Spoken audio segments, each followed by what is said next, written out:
Reported my wife to CPS after she threatened to expose my affair with her sister, then acted like I had nothing to do with it when she got deported. Okay, so this is completely up and I'm losing my mind. My wife got deported 3 weeks ago and everyone thinks it's some tragic accident, but I'm the one who called CPS on her. Here's the backstory.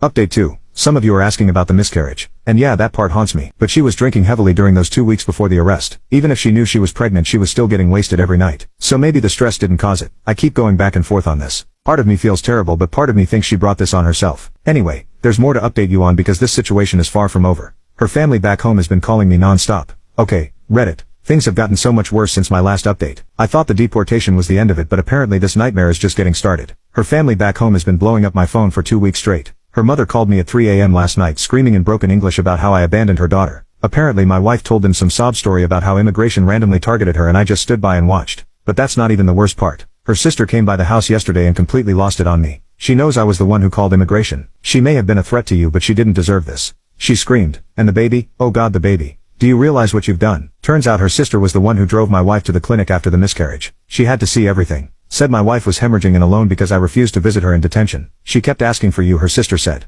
Even after everything, she thought you'd come. She thought you still loved her. That hit me harder than I expected because the truth is I did love her once before everything went to hell. She wasn't always the cold person she became. But then her sister told me something that changed everything. Apparently my wife had been planning to drop the blackmail. She decided to just file for divorce and move on. She was going to tell me the day she got arrested. She felt terrible about threatening you. Her sister said she realized she was just hurt and angry. She was going to apologize. I don't know if I believe this. It sounds like something her sister would say to make me feel worse. But what if it's true? What if I destroyed her life for a threat she wasn't even going to follow through on? The guilt is eating me alive. I barely sleep anymore. Every time I close my eyes I see her face when they put the handcuffs on. The confusion and terror in her eyes. But then I remember how trapped I felt. How she'd organized all that evidence against me. How she wanted to watch me suffer. Even if she was planning to back down, I didn't know that when I made the call. Here's the other thing that's been messing with my head. I went through our old photos last week trying to box up her stuff. Found pictures from our wedding, our honeymoon, birthdays and holidays when we looked genuinely happy. In one photo she's laughing at something I said, looking at me like I was the most important person in her world. I stared at that picture for an hour trying to figure out when everything went wrong. Her sister says the deportation process was brutal. They kept her in detention for 12 days before the final hearing. She was sharing a cell with women who'd been there for months. She lost 15 pounds and her hair started falling out from stress. You should have seen her when they finally let me visit. Her sister said she looked like a ghost. Kept asking what she did wrong. Why her husband wouldn't help her. The immigration lawyer her family hired says there's almost no chance of appeal. The visa violations combined with my testimony about her behavior created a case that's nearly impossible to overturn. So she's stuck back home in a country where her degree is worthless and jobs pay nothing. Her sister says she's been applying everywhere but can't even get interviews. She's living with her parents in a 2-bedroom apartment with her 3 younger siblings. Meanwhile I'm still here in our house sleeping in our bed going to work like nothing happened. Got the promotion to partner last month.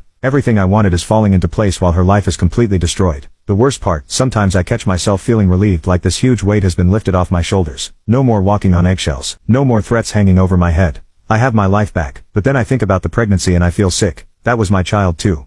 Our child. And it's gone because of what I did. Her sister won't talk to me anymore. Changed her number and moved back in with her ex-husband. Said she can't stand to look at me knowing what I took from her sister. So now I'm completely alone. No wife, no affair partner, no friends who know the truth. Just me in this house full of memories and guilt. People keep asking if I regret it. Honestly, I don't know. Maybe I saved my career but destroyed everything else that mattered. Jesus Christ, Reddit, I can't believe I'm back here again. But you're not going to believe what happened this week. Remember how I thought this was over? Yeah, well apparently my wife has been busy. So I'm at work Tuesday morning, normal day, when my assistant comes in looking like she's seen a ghost. Tells me there's someone here to see me. Won't give a name. Says it's urgent family business. I walk out to the lobby and there's this guy in his 50s, expensive suit, briefcase, introduces himself as an immigration attorney representing my wife's family. My blood goes cold. We need to talk, he says, somewhere private. Turns out her family back home pulled their money and hired this guy to investigate the deportation. And he's been busy. Really busy. He sits down in my office and pulls out a thick file. Photos, documents, witness statements. My heart is pounding because I know what's coming. Your wife's family suspected the deportation wasn't random, he says. So we dug deeper and we found some interesting things. First thing he shows me are his phone records, calls from my number to immigration services the day after my wife caught me cheating. Exact timestamps. They traced everything. Then he shows me statements from neighbors. Apparently when I called CPS they interviewed people on our street about my wife's behavior. Several neighbors mentioned I'd been asking weird questions about her drinking and interactions with kids weeks before the investigation started. You were building a case, he says. Creating a narrative. The worst part is he has copies of my wife's old pay stubs, the ones I photographed from her personal box. There's no way immigration would have found those on their own. Someone had to provide them. Here's what we think happened, he says, leaning back. Your wife discovered your affair. You panicked about career consequences. So you systematically destroyed her immigration status to eliminate the threat. I tried to deny it but my voice was shaking. Told him this was all speculation, that immigration investigations happen all the time. He just smiled. Maybe. But here's the thing. Your wife never worked illegally. My stomach dropped. What? Those pay stubs you found? They're from her cousin who stayed with you guys 3 years ago. Same last name, similar age. Your wife kept them when her cousin moved out because they had some family photos mixed in. I felt like I was going to throw up.